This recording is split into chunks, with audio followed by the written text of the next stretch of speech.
Central force रहेगा तो रब्बानी साहब का पजामा ढीला होगा। इसलिए भागते भागते आ रहे हैं, फिर यहाँ से अभी सोलपुर आ जाना है, फिर उसके बाद रसाकुआ, फिर उसके बाद मजलिसपुर, फिर उसके बाद चुड़ाकुट्टी, चलते रहेगा। तो ये सिलसिला चलते रहेगा।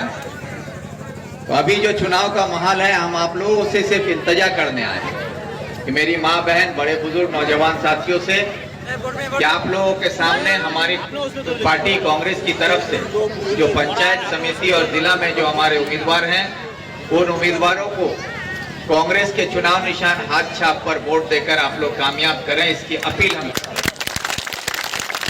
और हम लोग आपसे दरखास्त करते हैं, गुजारिश करते हैं।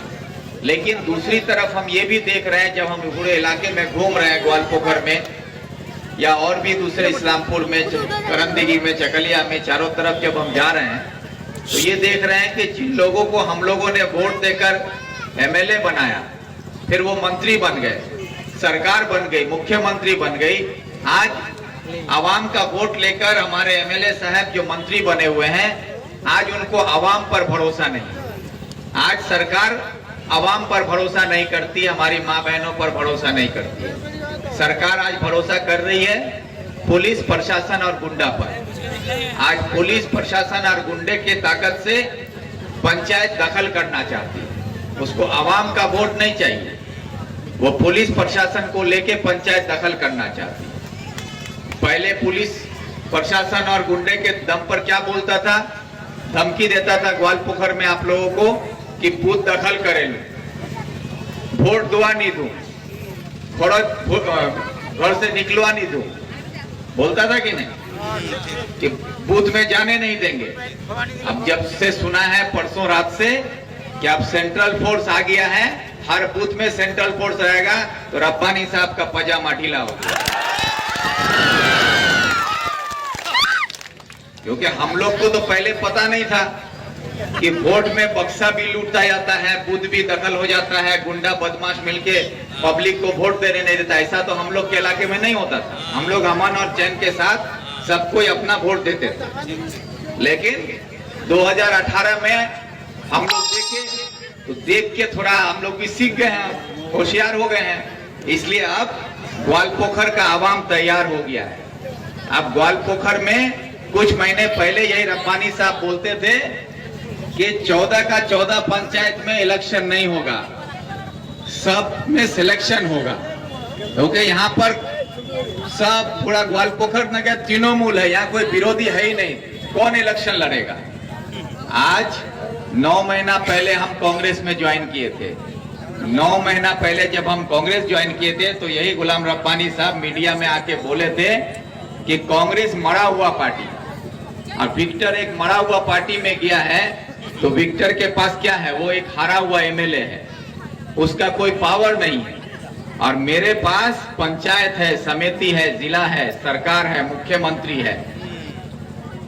ये बोले तो गुलाम रब्बानी साहब शायद एक कहावत नहीं सुने हैं, और जो बड़े बुजुर्ग बोल के गए हैं कि हाथी अगर बैठ भी जाए ना तो गधा से हमेशा ऊंचा ही रहता है। तो कांग्रेस पार्टी का इतिहास गुलाम रब्बानी साहब भूल गए। तो जो गुलाम रब्बानी साहब की सियासत में पैदाइश जो है ना, कांग्रेस से हुई है। कांग्रेस नहीं गुलाम रब्बानी को सियासत में पैदा किया है, और जो पैदा करता है उसको क्या बोलते हैं, अब्बा बोलते हैं। तो कांग्रेस सियासत में रब्बानी साहब का अब्बा है, और जो अपने बाप का नहीं हुआ वो आपका कभी नहीं हो सकता। ये बात इसलिए आप लोगों से हम कहना चाहते हैं कि आप लोगों को अभी हम लोग इल्तजा कर रहे हैं, गुजारिश कर रहे हैं कि आप हमारे उम्मीदवारों को कांग्रेस के चुनाव निशान पर पंचायत समिति और जिला में हाथ छाप में वोट दीजिए। लेकिन दूसरी तरफ टीएमसी के लोग हमारी माँ बहनों के पास जाकर गांव में धमकियां देते हैं, डराते हैं, बोलते हैं वोट नहीं दोगे तो लक्ष्मी भंडार बंद, वोट नहीं दोगे तो रूपोश्री बंद, कन्याश्री बंद, राशन बंद, बोलছে ना कि वोट नहीं दिवो तो ईडा बंद, उडा बंद, सबला बंद। तो आप लोगों को हम यकीन दिलाना चाहते हैं, अगर हम पर भरोसा करते हैं तो यकीन कीजिएगा कि अगर तृणमूल को वोट नहीं दीजिएगा तो आप लोगों का कुछ भी बंद नहीं होगा, लेकिन अगर तृणमूल को वोट नहीं दीजिएगा तो गुलाम रब्बानी साहब का दलाली बंद हो जाएगा, मोनी का गुंडागर्दी बंद हो जाएगा, तृणमूल का नेता लोगों का चोरी बंद हो जाएगा। इसीलिए वो लोग डरा हुआ है, इसीलिए सोच में पड़ गया है कि अगर वोट नहीं मिलेगा तो हम चोरी कैसे करेंगे, वोट नहीं मिलेगा तो हम दलाली कैसे करेंगे, वोट नहीं मिलेगा तो हम ठगेंगे कैसे, इसीलिए घबरा रहा है। इसलिए बोलता है आप लोगों को कि तुम्हारा ये बंद कर देंगे वो बंद कर देंगे, कुछ बंद नहीं होगा।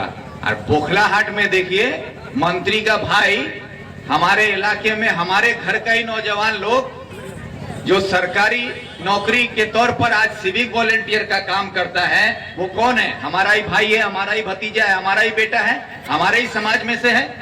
आज मंत्री का भाई बोखलाहाट में ये बोलता है कि अगर तृणमूल पार्टी का काम नहीं करोगे तो तृणमूल इलेक्शन के बाद सिविक वॉलंटियर दे चाकरी थाक बेना।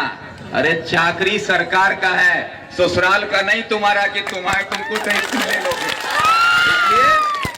ये बोखलाहाट है कि जमीन खत्म हो रहा है ग्वालपोखर से। हम कह रहे हैं कि बोखलाहाट से अब जो तृणमूल की मिट्टी खसक रही है तो अब उसमें पैर जमीन पर रखने के लिए तो जमीन नहीं मिल रहा है, तो अब ये लोग हवा में फंस रहे हैं। इसलिए जो मुंह में आ रहा है बक रहा है, कोई धमकी दे रहा है, कोई नौकरी खा ले रहा है, कोई कुछ कर रहा है, कभी पुलिस को देके किसी को उठवा ले रहा है, यही सब काम चल रहा है। तो इससे आप लोगों को डरने और घबराने की जरूरत नहीं है कि पुलिस को देखा कि आपको डराया जाएगा, गुंडों को देख के, प्रशासन को देख के। तो ये बात याद रखिएगा, ये पुलिस प्रशासन और गुंडा ये सब आवाम से डरती है। और आप सब हंस रहा है, बोलता है एक बार मौका तो दीजिए तब दिखाते हैं क्या। तो ये बात हम जो बोल रहे हैं क्योंकि ये किसी एक इंसान को उठा के पटकने की लड़ाई नहीं है, ये लड़ाई है हमारे बच्चों के मुस्तकबिल को संवारने की, हमारे माँ बहनों को महफूज माहौल देने की, हमारे गांव बस्ती में अच्छी सड़कें और पानी का इंतजाम करने का, हमारे इलाके में गरीब मजदूर किसान जो लोग हैं जिनको पास रोजगार नहीं है उनको 100 दिन का काम का जो पैसा चोरी करके ये लोग भाग रहा है उनको उनका हक दिलाने का ये लड़ाई है। इस इलाके में अमन और शांति लाने का, यहाँ पर लोगों को उसका हक दिलाने का। और ये लड़ाई अकेले हम नहीं लड़ सकते, ये लड़ाई का जो माहौल है उसका जवाब 8 तारीख को देना है। यही गुलाम रब्बानी साहब आज इस इलाके के MLA भी हैं और मंत्री भी हैं। आज उनके ही इलाके से देखा जाता है कि कल का अखबार में था कि ग्वालपोखर में काफी तादाद में पिस्तौल और बंदूक और बम का बरामद किया गया जिसको पुलिस पकड़ी है। और जिसके पास पकड़ा गया वो सारे लोग कौन हैं? वो सारे तृणमूल के ही लोग हैं, उनके हाथों से पकड़ा जा रहा है। तो ये हथियार कहां से रहा है? ये हथियार लाके देने वाला कौन है? ये हथियार लाके देने वाला भी गुलाम रब्बानी साहब हैं और उनका भाई मोनी है। तो ऐसे लोगों को आप लोग अगर मौका दीजिएगा बार बार तो ये आपके ही घर के बच्चों को